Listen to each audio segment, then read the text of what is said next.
Hey guys, what's going on? Tony from Paintball, and today I'm going to show you how to correctly fill a pod.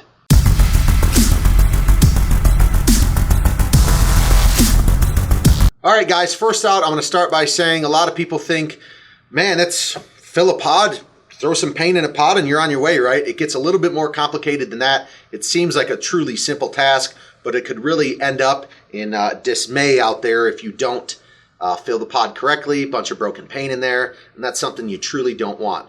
First off, I'm going to start out right away by going right into the bag. You got your brand new 500 rounds paintball here. Some people tear it in the center, some people tear it nice and even up top. Whatever way you want to go about it, I'm here to show you my way that's worked for a long time. So basically I start out, I put a hole at the top right bag, just put my thumb in, use my other finger to just to pry a hole right up near the top, either right or left hand side of the bag.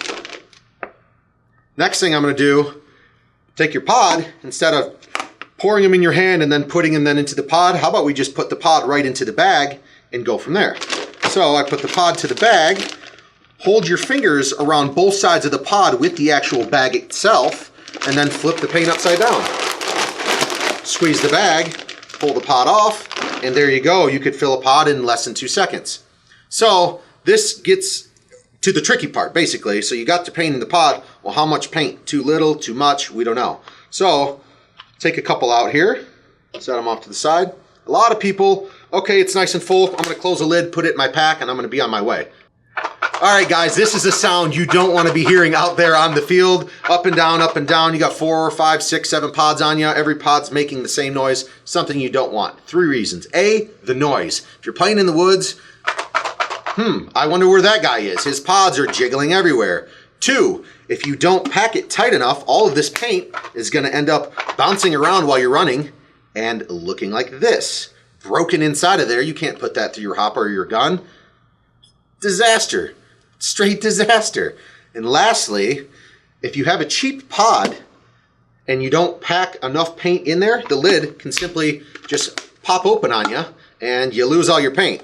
So 3 reasons: the noise, the brittleness of the paint inside, and then if you have a cheap pod that doesn't really close well, sometimes it will pop right open on you. So I'm going to dump these back in the bag and I'm going to show you the proper way to actually fill the pod all the way up. Alright guys, so we got the pod back into the bag. You're going to close it and you're going to look at it. It's about even with the rim right now. So what I'm going to do, grab a couple extra out of the bag, kind of just place them right on top, put your hand over it, and shake it yourself until you get a nice even pack on the top. Even add a couple more if you need to. Shake it again, close the lid, and you shouldn't hardly hear any sound whatsoever. When you shake the pod, it's not rattling all over the place. In this note too, it's a pretty well packed pod.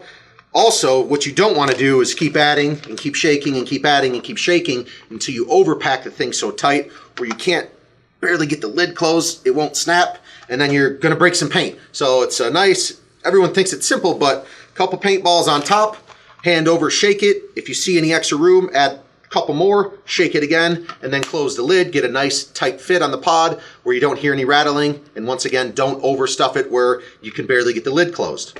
All right, guys, now that I went over the basics of actually filling the pod, not too much and then not too little, at the end of the day when you're done playing, you didn't quite shoot all of your paint, here's a quick tip for you guys. Take the paint out and put it into another container, something like an actual pod filling container itself, just so you can decompress this pod so it doesn't get dimples on there. So the next time you shoot it, you're not having curly left and right, the paint swerving everywhere. So just a quick tip, if you don't shoot all your paint at the end of the day, take it out of the pod, pour it into another container to decompress it so it doesn't get dimples. Thanks for watching, guys. Give this video a like and subscribe to the channel if you haven't already.